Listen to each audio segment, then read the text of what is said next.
বাঁশ আর টাকা চোর। এক গ্রামে কিষান নামের এক লোক থাকতো। সে অনেক চালাক আর বদমাইশ ছিল। সে চুরি ডাকাতিতে অনেক দক্ষ ছিল। তাই সে নিয়মিত সারা গ্রামে চুরি ডাকাতি করত। সারা গ্রামের লোক তার যন্ত্রণায় অতিষ্ঠ হয়ে গিয়েছিল। একদিন গ্রামের সবাই মিলে গ্রামের প্রধানের কাছে অভিযোগ নিয়ে যায়। প্রধান মশাই, দেখুন, এই কিষান সবাইকে অতিষ্ঠ করে তুলেছে। যখন তখন আমাদের ছিনতাই করছে, আর এই গ্রামে থাকাই মুশকিল হয়ে গেছে। আপনি কিছু করুন, নয়তো আমরা সবাই গ্রাম ছেড়ে চলে যাব। গ্রামবাসীদের অভিযোগ শুনে প্রধান বলে, ঠিক আছে, আমাকে কদিন সময় দাও। আমি কালকেই শহরে গিয়ে থানার বড় অফিসারের সাথে কথা বলছি, তিনিই কিছু একটা করবেন। পরদিন গ্রামের প্রধান কিষানের অভিযোগ নিয়ে গ্রাম থেকে থানায় যায়, আর সেখানে প্রধান ইন্সপেক্টর বিজয়কে পুরো ঘটনা খুলে বলে। ইন্সপেক্টর বিজয় হাবিলদারকে বলে, আরে হাবিলদার, শোনো, জলদি গাড়ি বের করো। আমরা নিজেরাই গ্রামে গিয়ে থাকবো, তারপর দেখি কিষান কিভাবে পার পায়। আর তারপর ইন্সপেক্টর বিজয় তার লোকদের নিয়ে ছদ্মবেশে গ্রামে আসে। আর ওই রাতেই চুরি করার সময় বিজয় কিষানকে হাতে নাতে ধরে ফেলে, তাকে জেলে বন্দি করে।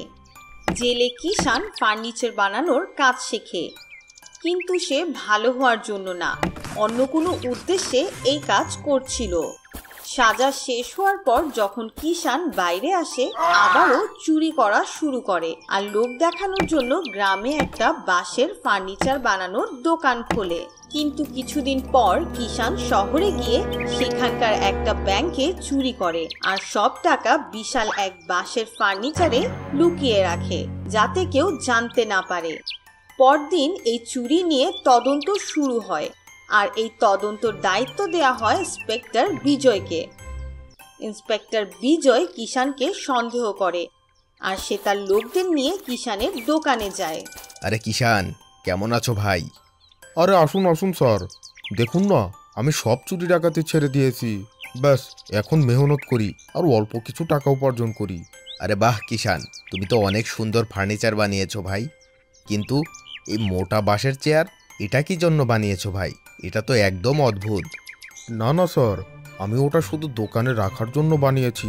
লোকজনকে স্যাম্পল দেখানো লাগে তো, তাই ওটা আমি মোটা বাঁশ দিয়ে বানিয়েছি, যাতে অনেকদিন ভালো থাকে। আরে বাহ, এ তো অনেক ভালো। তাহলে এটা আমার কাছেই বিক্রি করো। না স্যার, এটা তো দোকানে রাখার জন্য বানিয়েছি। কিষানের কথা শুনে ইন্সপেক্টরের ওর উপর সন্দেহ হয়। তখন সে পুলিশের কুকুর নিয়ে আসে। যখনই কুকুর আনা হয়, ওরা মোটা বাঁশের চেয়ারের দিকে তাকিয়ে ঘেউ ঘেউ করতে থাকে। কুকুরদের ঘেউ ঘেউ করতে দেখে ইন্সপেক্টর বিজয় সব বুঝতে পারে। সে সাথে সাথে হাবিলদারকে বাঁশের চেয়ার খুলে ফেলার নির্দেশ দেয়। হাবিলদার বাঁশের চেয়ার ভেঙে ফেলে। সবাই অবাক হয়ে যায়। চেয়ারের ভেতর থেকে তো শুধু টাকার বান্ডিল বের হচ্ছিল, আর তাও ব্যাংক থেকে চুরি করা টাকা। আর কিষানের নতুন টাকা লুকানোর বুদ্ধিটাও তাকে বাঁচাতে পারে না। পুলিশ তাকে ধরে আবারও জেলে বন্দি করে, আর সবাই গ্রামে নিশ্চিন্তে থাকতে পারে। এজন্যই বলে, চুরির ফল সব সময় খারাপই হয়। তারাপুর নামের এক গ্রামে রূপেশ নামের এক যুবক ছিল। সে কিছুদিন আগেই পশু পাখিদের উপর পড়াশোনা করে গ্রামে ফিরে আসে। সে তার বাড়িতে একটি পশু পাখির হাসপাতাল খোলার কথা ভাবে। একদিন এক লোক তার কাছে একটি মহিষ নিয়ে আসে। রূপেশ মশাই, আমার মহিষটা একটু দেখুন তো, ও গত 2 দিন যাবত দুধ দিচ্ছে না, কোনো ওষুধ থাকলে দিয়ে দিন। আচ্ছা, আমি দেখছি। রূপেশ মহিষের কাছে গিয়ে ভালোভাবে সবকিছু দেখতে থাকে। কিছুক্ষণ পর সে বলে, আরে ভাই, আমার তো মনে হচ্ছে তোমার মহিষ একদম ঠিক আছে। গতকাল আর পরশুও দুধ দিয়েছিল, খাবারও তো ঠিকভাবেই খাচ্ছে, ওর কিছুই হয়নি। আরে কিসের ডাক্তার হয়েছিস তুই? যদি চিকিৎসা না করতে পারিস তাহলে বলে দে, আমার ভুল হয়েছে তোর কাছে আমার মহিষ নিয়ে এসে। তখন হঠাৎ রূপেশ মহিষের আওয়াজ শুনতে পায় এবং তার ভাষা বুঝতে পারে। আপনি একদম ঠিক বলছেন ডাক্তার সাহেব, আমি একদম ঠিক আছি। ওনার স্ত্রী ওনাকে না জানিয়ে আমার সব দুধ লুকিয়ে লুকিয়ে বাজারে বিক্রি করে দিয়েছে। উনি তো এটা জানেনই না। তখন রূপেশ বলে, আরে ও ভাই, আমি এখনই আপনার মহিষের কথা শুনেছি। ও একদম সুস্থ আছে। সব ভুল তোমার স্ত্রীর। সে সব দুধ তোমাকে না বলেই বিক্রি করে দিয়েছে। আরে যা, আমাকে পাগল ভাবিস নাকি? তুই একটা পাগল। এসেছে মহিষের কথা বুঝনেওয়ালা। কিন্তু তখনই মহিষ বুঝে ফেলে যে ডাক্তার তার কথা বুঝতে পেরেছে। সে ফিরে গিয়ে গ্রামের অন্য সব প্রাণীদের এই কথা জানিয়ে দেয়। তখনই সব প্রাণীরা, যেমন ছাগল, মুরগি, গরু, কুকুর, সেই ডাক্তারের কাছে আসে। তাদের দেখে তাদের মালিকেরাও সেখানে আসে। তখন একটি মুরগি বলে, ডাক্তার সাহেব, দুদিন যাবৎ আমার অনেক জ্বর এসেছে। আমার মালিক তো বুঝতেই পারছে না। আচ্ছা, এই নাও ওষুধ। তুমি এখনই সুস্থ হয়ে যাবে। এখন যাও।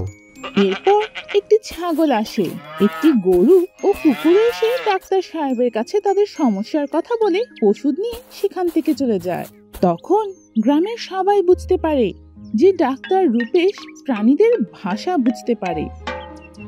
তখন গ্রামের সবাই এবং প্রধান এসে তাকে বলে, আরে ডাক্তার সাহেব, আপনি তো অলৌকিক মানুষ। প্রাণীদের কথা বুঝতে পারেন। এভাবে তো আপনি সব প্রাণীদের সমস্যার সমাধান করতে পারবেন। এজন্য আমি একটা পরিকল্পনা করেছি। কেননা আমরা মুরগির মতো ডিজাইন করে আমাদের গ্রামেই একটা পশু হাসপাতাল বানিয়ে ফেলি। এভাবে আমাদের গ্রামও অনেক বিখ্যাত হয়ে যাবে। কি বলেন আপনি? ঠিক আছে প্রধান মশাই, আপনি যা ভালো মনে করেন। তখন সবাই মিলে একটি বড় হাসপাতাল বানিয়ে ফেলে। এরপর বিভিন্ন গ্রাম থেকে লোকেরা প্রাণীদের চিকিৎসা করার জন্য রূপেশের কাছে আসতে থাকে। লৌকিক গোলা বিক্রেতা। রাম ও শ্যাম দুই ভাই ছিল। তারা দুজন একই বাড়িতে থাকতো। বড় ভাই রামের একটি গোলার দোকান ছিল। সে এক স্কুলের সামনে তার দোকান দিয়েছিল এবং একদম সৎভাবে ব্যবসা করত। অন্যদিকে শ্যাম কোনো কাজ করত না, কিন্তু যে কোনো ভাবে টাকা উপার্জন করে নিত। সে চালাকি করে টাকা উপার্জন করতে পছন্দ করত। শোনো শ্যাম, এইভাবে ঘুরে বেড়ানো ঠিক না। সততার সাথে কোনো কাজ করো, তাহলেই তুমি সফল হতে পারবে। আরে ভাইয়া, তুমি শুধু সারাদিন সততার ভাষণ দাও। কি পেয়েছো কি তুমি সততার সাথে ব্যবসা করে? কিন্তু আমাকে দেখো, ইচ্ছে করলেই চুটকি মেরে উপার্জন করতে পারি। অনেক অনেক টাকা আছে আমার। হা হা হা হা। এভাবে তো তুই অনেক টাকা উপার্জন করতে পারবি, কিন্তু তুই কখনো খুশি থাকতে পারবি না ভাই। এ কথা বলে সে তার দোকানের কাছে যায়। তখনই স্কুল ছুটি হয় আর অনেক ছেলে মেয়েরা গোলা কিনতে তার দোকানে আসে। ভাইয়া ভাইয়া, আমাকে লাল গোলা দিন। আমাকে হলুদটা দিন। ভাইয়া, আমাকে কালো গোলা দিন। হ্যাঁ হ্যাঁ, দিচ্ছি দিচ্ছি। তোমরা যা চাইবে তাই দেব। রাম বেশিরভাগ সময় গোলা বানানোর জন্য ভালো কোয়ালিটির জুস কিনতো, কখনোই খারাপ কোয়ালিটির জুস কিনতো না। তাই তার গোলা অনেক স্বাস্থ্যকর ছিল। কিন্তু একদিন হঠাৎ তার কাছে একটি কল আসে। তার মা অনেক অসুস্থ ছিল, তাই সে সব কাজ তার ছোট ভাইকে দিয়ে গ্রামে যাওয়ার কথা ভাবে। শ্যাম শোন, মা একটু অসুস্থ হয়ে পড়েছে, তাই আমি গ্রামে যাচ্ছি। তুই আমার দোকান দেখিস, নয়তো আবার ব্যবসা বন্ধ হয়ে যাবে। আর হ্যাঁ, আরেকটা কথা, যদি গোলার জুস শেষ হয়ে যায় তাহলে সব সময় ভালো কোয়ালিটির জুস কিনবি। মার্কেটে অনেক কম দামি জিনিসও পাওয়া যায়, কিন্তু সেগুলোতে কেমিক্যাল থাকে। এতে বাচ্চারাও অসুস্থ হয়ে যেতে পারে। ঠিক আছে? আরে আচ্ছা ভাই, তুমি মায়ের খেয়াল রেখো, আমি দোকান সামলে নেব। এভাবেই শ্যাম দোকান চালাতে থাকে। কিন্তু যখন জুস শেষ হয়ে যায়, সে বাজারে গিয়ে কম দামি জুস কিনে আনে।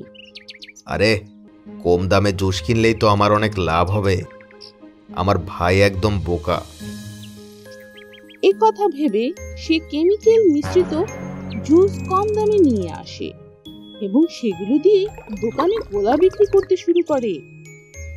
অনেক বাচ্চা এসে গোলা খেতে থাকে, কিন্তু পরদিন কেউ আসে না। যখন স্কুল ছুটি হয় তখন একটি মেয়ে আসে এবং শ্যাম তাকে জিজ্ঞেস করে, এই মেয়ে, তোমার বন্ধুরা কোথায়? কাউকে দেখতে পাচ্ছি না কেন? গতকাল যারা আপনার থেকে গোলা খেয়েছিল সবাই অসুস্থ হয়ে পড়েছে, সবাই হাসপাতালে ভর্তি হয়েছে, সবাই এখন আপনার উপর অনেক রাগ করেছে। তখন স্কুলের প্রিন্সিপাল এবং কিছু লোক এসে শ্যামকে কেমিক্যাল মিশানো গোলা খাওয়ানোর জন্য অনেক মারধর করে। এরপর শ্যাম ভুল বুঝতে পেরে ক্ষমা চায়। এভাবেই লোভী ব্যবসায়ী শ্যাম উচিত শিক্ষা পায়।